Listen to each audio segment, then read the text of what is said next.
All right, Anne Frank, the exhibition is a full-scale recreation of the Frank family secret annex, furnished as it would have been when Anne and her family hid from the Nazis. The exhibit at the Center for Jewish History near Union Square opened in January, with thousands of visitors getting a first-hand look at where the Frank family spent 2 years hiding to evade Nazi capture. The exhibition continues to draw thousands of visitors from across the U.S. and from around the world.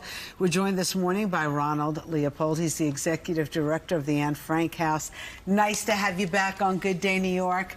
Thanks. I hear that you have a very special announcement, and I'm not good with waiting. I like to know in a New York minute, so let's get to the big announcement. Thank you for having me back. As you said, we have sold hundreds of thousands of tickets over the last months since the opening on Holocaust Memorial Day, the end of January 27.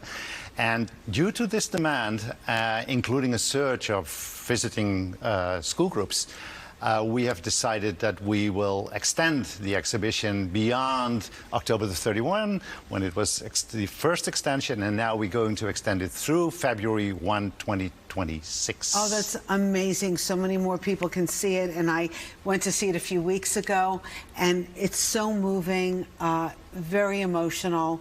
It's just a great experience to see, and I've never gotten a chance to go to Amsterdam to see it, so I don't have what the difference is between the two exhibits. So when you would visit Amsterdam, you would find a hiding place which is mainly empty.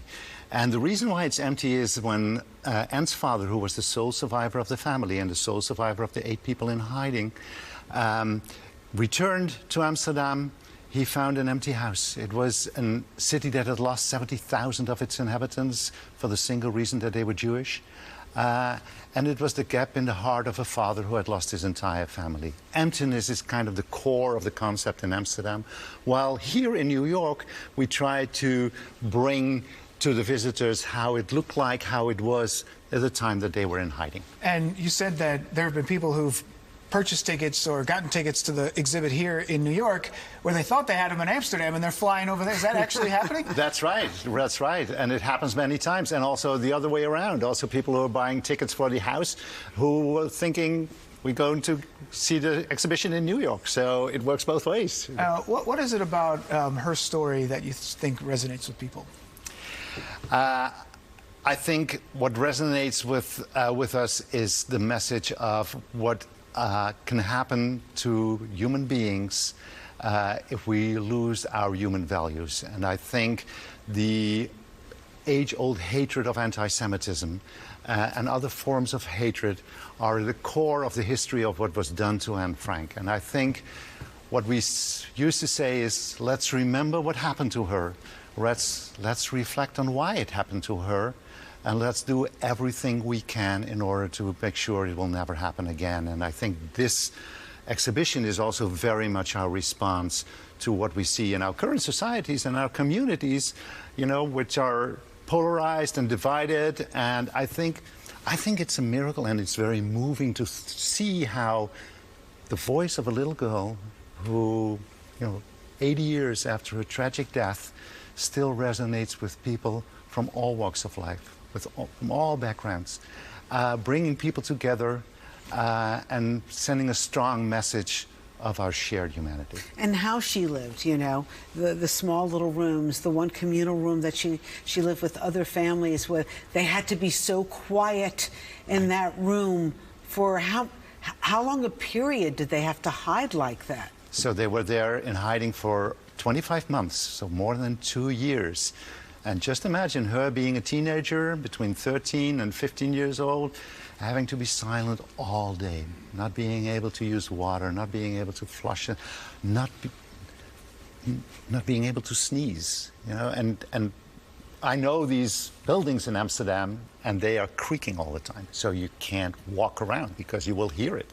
So just imagine to be in a situation like that for 2 years. And still, if you read the diary, it is full of resilience, it is full of hope. Optimism. And optimism. So it's everything that human beings are made of, basically. And how could people, if they're interested, I mean, how could people get tickets or figure out how to get down to the exhibit? So On our website, AnneFrankExhibit.org, you will find all the information, but let me first make another announcement. We will provide free access during several days during the fall, starting with September 11. We want to give back to New York, where hometown heroes, first responders, firefighters, police officers, medical professionals, military personnel, and their families will have free access to the exhibition. Do they have to show an ID or anything, Ronald? Well, we will make sure they will have access, like on 3 other days, Columbus Day, Election Day, and Veterans Day, where families, we will provide free access up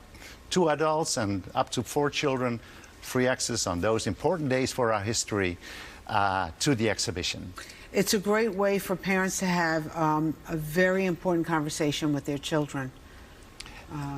It will definitely be very important, and it will definitely be very important also to read that book, to visit that exhibition, and to think about that little girl that gave us such a powerful message.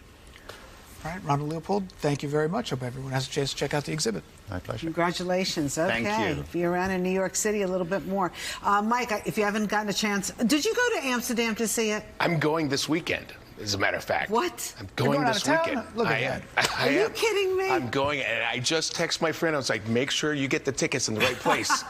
So I didn't know that. Tickets. And so, yeah, I'm going. Thank you for the tip. I appreciate that. But, yeah, the exhibit, it's right here. So check it out here as well.